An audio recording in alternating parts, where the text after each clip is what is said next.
The lights on the first take set had barely warmed when the bombshell dropped. An anonymous plaintiff was demanding $50 million from Hall-of-Famer Shannon Sharpe, accusing him of manipulation, SA, and an incident so tense a firearm sat in plain sight. The filing hit the Clark County docket on April 20th, 2025, and within hours the hashtag #LookOurSharpsuit was trending in 9 countries. A career built on gridiron grit and charismatic debate was suddenly balanced on the thin edge of public opinion. Stephen A. Smith, Sharpe's on-air sparring partner and longtime admirer, stared into the red-eyed camera and dropped his voice a register.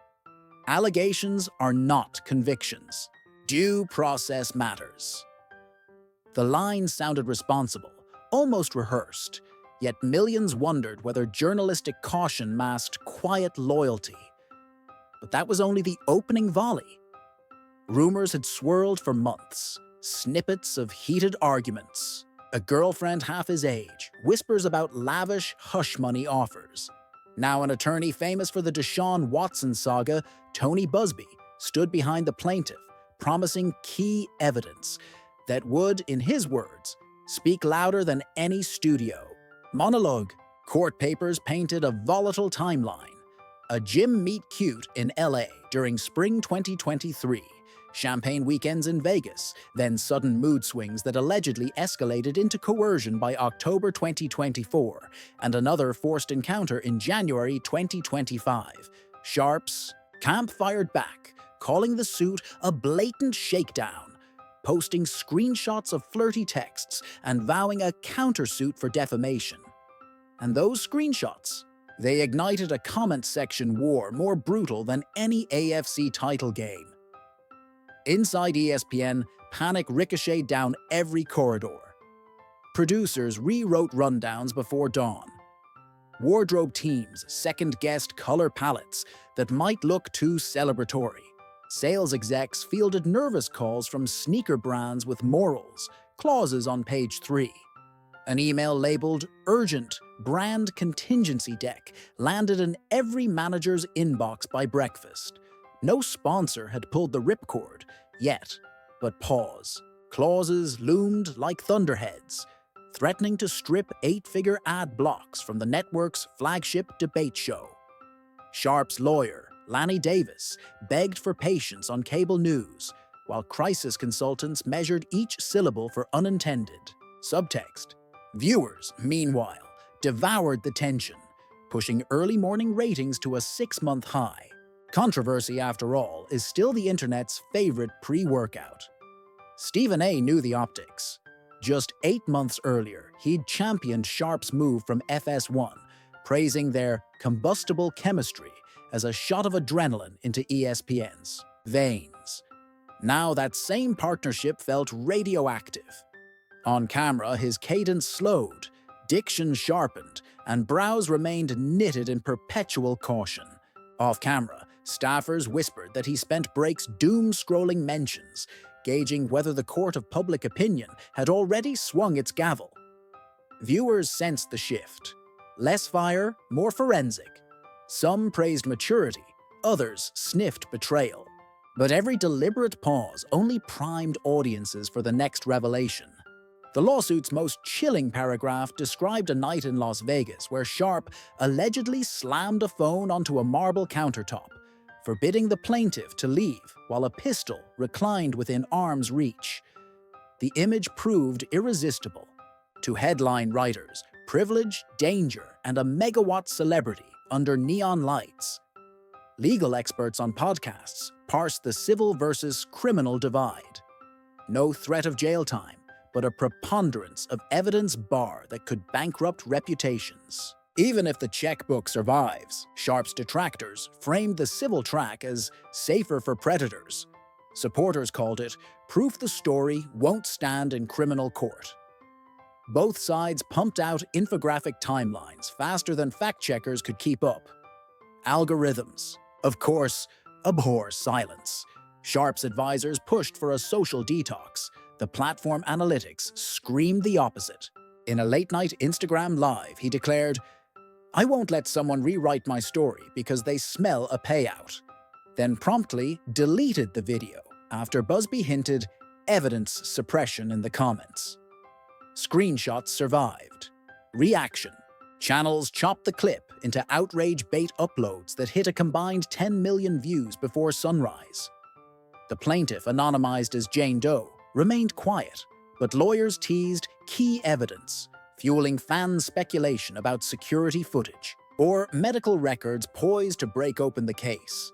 And every hour without hard proof only deepened the suspense. Backstage, ESPN compliance teams audited months of teleprompter logs, bracing for subpoenas that might tug private banter into courtroom exhibits. Veteran camera ops muted their headsets when joking. Makeup artists kept small talk surgical. The network had lived through on-air scandals before. Chris Berman's hot mic, Jameli Hill's political tweet storm, but nothing where two star hosts were divided by a legal minefield this personal. Morale wobbled. View-through numbers perversely climbed. Controversy sells. Accountability, however, keeps advertisers from bolting. Sponsors weren't the only stakeholders. The NFL's Legends community, an alumni outreach arm, quietly inquired about Sharpe's future speaking engagements. League executives remember how quickly public sentiment can bleed into brand value, and some insiders feared Sharpe's induction night highlight reels might soon share screen space with lawsuit graphics.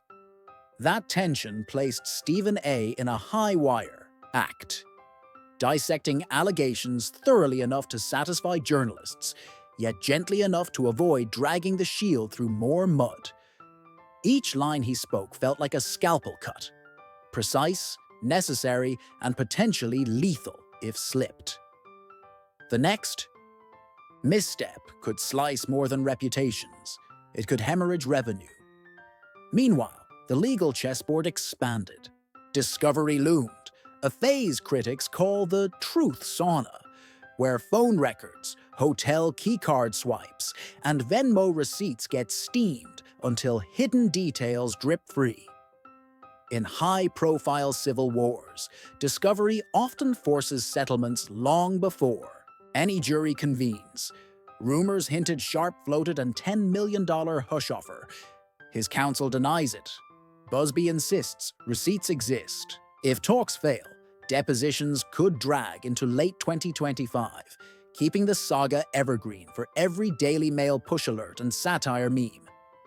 In the court of public discourse, nuance rarely survives. One camp weaponized narc protect black women, another brandished due process matters. The plaintiff's age gap with Sharpe, she was 20 when they met, he was 56, became tinder for debates on power imbalance. TikTok detectives synced travel blog selfies with the complaint's date stamps, claiming gotcha moments that attorneys shrugged off as coincidental.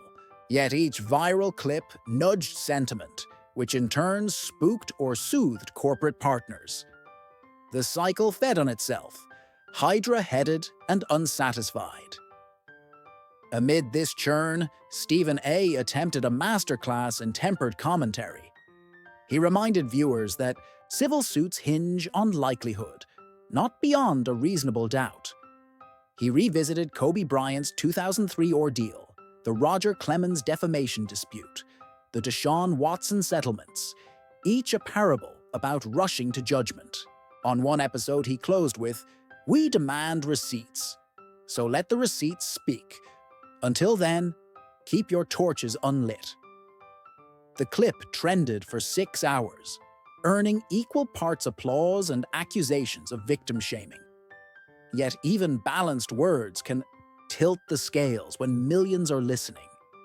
As summer approaches, multiple timelines converge. Court scheduling in Nevada suggests depositions could begin by August, discovery ending near December, and, absent a deal, a trial penciled for March 2026. Each procedural milestone will reset the news cycle, and each reset will test ESPN's appetite for risk. A suspension is possible, a paid leave more likely. a full retention if sponsors hold steady. The ripple touches everyone.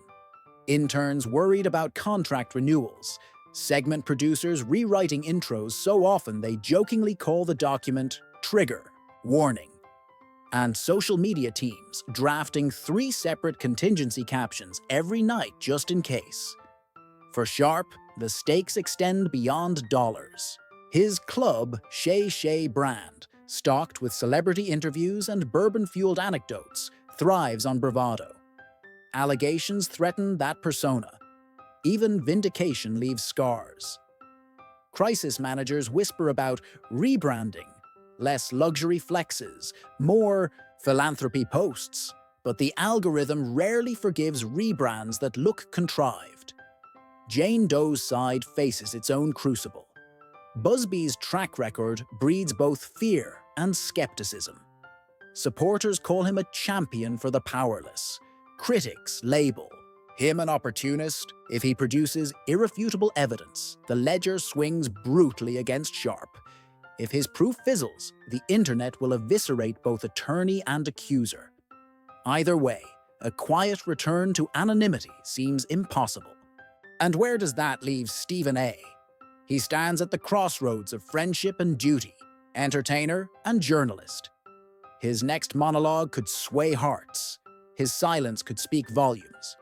Somewhere between those poles lies the credibility he's built over decades, credibility now challenged by a colleague's crisis. He tells staff privately, "I can't save anybody. I can only get the story right." The remark leaks, trending by lunchtime.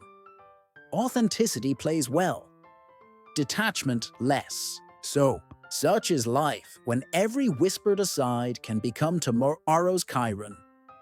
The road ahead. Expect incremental filings, strategic leaks, and bursts of headline drama that flare, fade, then resurface as new motions appear. Settlements could materialize in a single confidential afternoon, or discovery could excavate months of private messages, each drip a gasoline splash on public fascination. Meanwhile, the social media coliseum will keep score in retweets and reaction vids, long before any judge gavels the first argument. If a settlement comes, critics will label the check an admission. Defenders will call it pragmatism. If a trial arrives, camera crews will camp outside the courthouse, and every sidebar ruling will trend before the jury files back in. Through it all, viewers will look to Stephen A., not necessarily for verdicts, but for guidance on how to think through complexity without sacrificing curiosity or compassion. In closing, allegations, however sensational, remain shadows until evidence sharpens them into shape. Rushing to label turns curiosity into cudgels and justice into theater, yet apathy enables wrongdoing to hide behind procedural curtains. Somewhere between the frenzy and the shrug lies a harder path, measured patience, that refuses snap certainty while demanding real answers. Shannon Sharpe may emerge vindicated, tarnished, or something in between. Jane Doe may find closure in a courtroom, a conference room, or not at all. Stephen A. will continue threading the needle of candor and restraint, teaching us, sometimes by misstep, how quickly volume must yield to nuance when lives, careers, and truths hang in the balance. So keep the notifications on, but keep the skepticism too. Each headline is only a doorway. Walk through, inspect every corner, and remember, the bright lights of sports entertainment can dazzle, but they can also blind. Choose heat or choose light. Just choose with eyes wide open.